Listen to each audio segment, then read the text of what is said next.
Romantic relationships. Okay, romantic. This is how we usually imagine romantic relationships.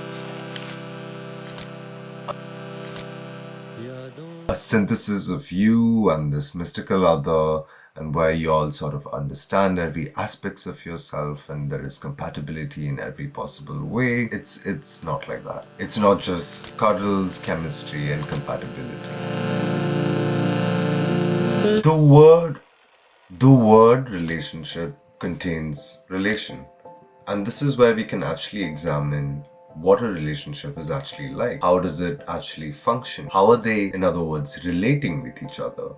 And what is there in between? How are they relating in between?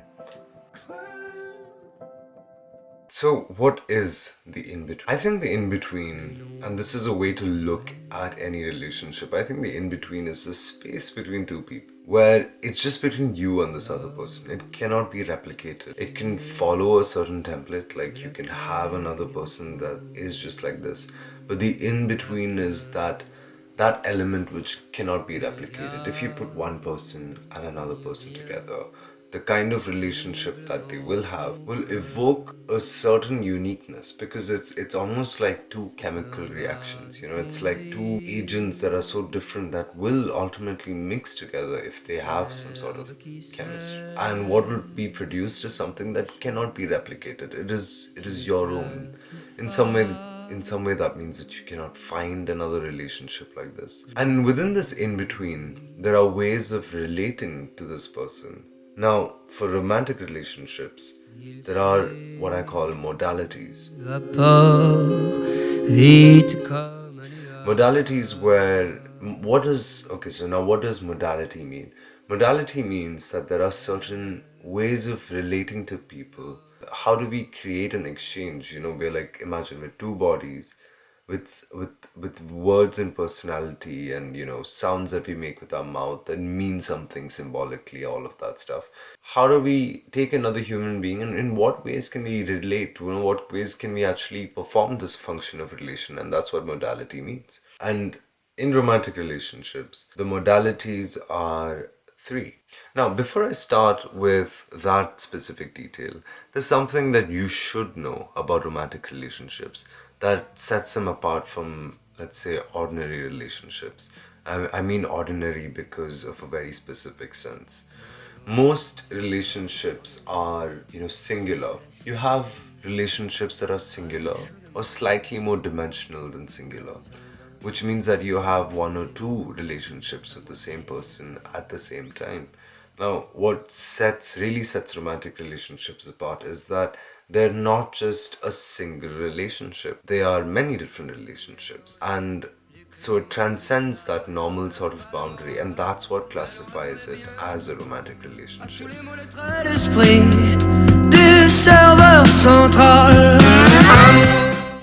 In romantic relationships, there are three different modalities. One, amicable, which is friendship, which is, gossip, inside jokes, how well can you connect with the other person.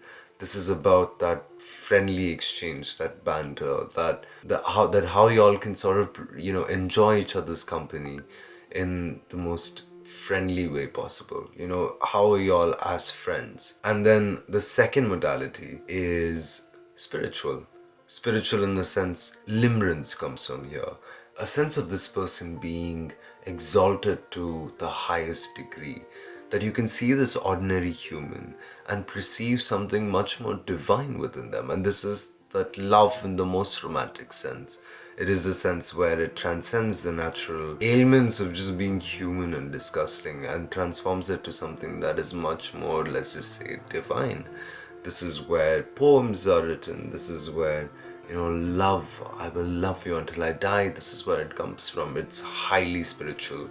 And most of the time, if someone were to confess this very deep, deep love to you, you will not feel it, because it does not have the third modality. It does not have the physical. Because it's so abstract, it's because it's so gaseous in some way. Most people cannot feel it, but the person who feels it really, really feels it. It's something that takes over the entire self. The third modality is sexual. Sexual This modality describes your sexual compatibility, your sexual chemistry with the person. Do your libidos match? Are y'all into the same things? How comfortable are you both with a certain kind of sex? Are y'all both matching? Does it feel like a dance? Does it flow? There's so many things to a sexual relationship, so many intricacies when you look into it. But in a way, what's a good marker is that y'all sort of work sexually, and one cannot say that this is the marker for it. It just is a thing. It's a feeling, and yeah. So that is the third modality, a sexual modality. So my theory is that you can always have two modalities that are really strong, and one of them will surely be weak. The ideal is where all three modalities are, very strong, which means that y'all can relate on all of these three aspects extremely compatibly. But in reality, you often only have two, and one of them is slightly weaker. So it takes on the relationship or the form of 2 by 1. Why am I using mathematics? But that's a good way to understand. It takes the form of 2 by 1. And among these two strong modalities, one of them will always be the base, which means it'll be the base modality, your strongest one. And the second one would be the second strongest, but slightly weaker than the first, than the base. So you can imagine a triangle kind of looks like that. A triangle has a base and these two things, two supporting structures. And if you topple down one of the parts of the triangle, the whole triangle falls. All right, so we can see how these modalities actually work with each other. And you can work with me as well on the same thing. We'll see how the combinations of these three things play out in real life relationships.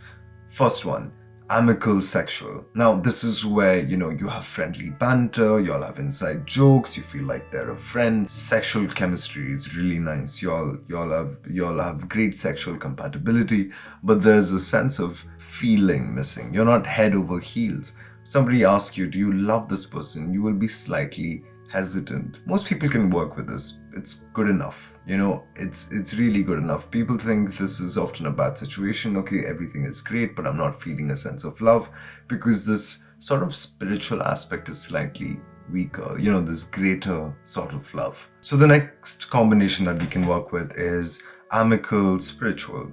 Now, this is where there's a lot of conversations about personality, a lot of conversations about, each other, your story, what you're like. Everything is more or less symbolic, but it's lacking that physical aspect. So even if you do engage in a sexual relationship with them, the sex will be mediocre. It won't feel as if y'all are really dancing with the sex, or y'all are flowing with that rather it would feel slightly awkward to engage with them sexually, because it's been so much about, because it's always been such a poetic, it's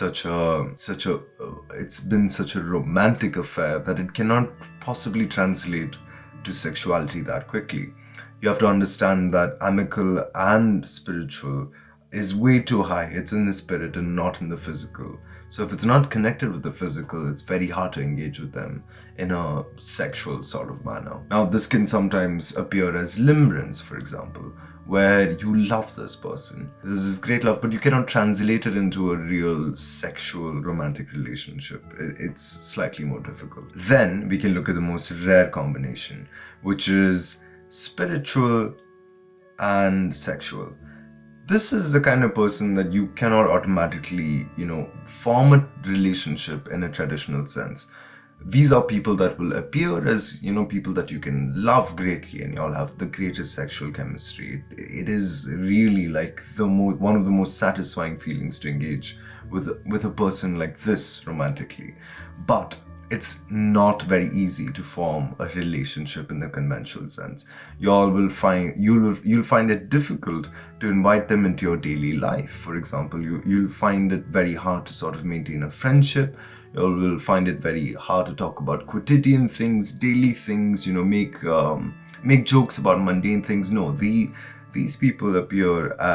relationships appear as grand affairs, a treat once in a while. You feel you feel really elevated from this whole thing, but it does not necessarily translate into an actual romantic relationship, although it could, but it's quite rare. So you see how the combination of these three factors produces different sorts of relationships, different sorts of romantic relationships. So we can see its type, its flavor, its specific, a structure in some sense. Now, one thing to note about all of this is that this is merely a way to see how a relationship is built. It is not a criticism. If you're in a relationship and you're getting into a prospective relationship, you all can see what is your preference. What is my preference? What is the partner's preference? People have preferences in how they would like to engage, which modalities would they like to be strong and which modalities they'd like to be weak. Often you cannot really guess it. It just really happens when the in-between forms. You see which one works and it works. That there's always that sort of scenario. If you're already in a relationship, beware not to let one of the pillars drop down, because as soon as, for example, imagine that you have this great friendship and this great sort of sexual relationship with this person. As soon as the sexual part of it breaks down, and for example, y'all disengage, y'all don't commit to having the same sort of thing, y'all will reduce what those two pillars were to now just one thing. This is where you can no longer continue to have a romantic relationship, because romantic relationships, again, don't operate singularly. We don't have a lot of spaces where such things can happen. You will remain, for example, merely friends or merely people that just like to have a sexual relationship with each other, but cannot have anything that is romantic, which is a different flavor altogether. I think what I love about this structure is that we can see the risk, and you can see what would make a relationship possible, what would make a romantic relationship possible with another person. In what ways would you like to combine? I think people who think that all three of them are strong could be a little deluded, because it's often not. And I think one of these things being weak is sort of the flavor and the thing that keeps a relationship alive.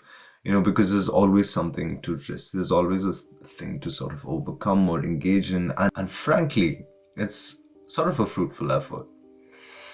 So yeah, this is my theory of the romantic triangle.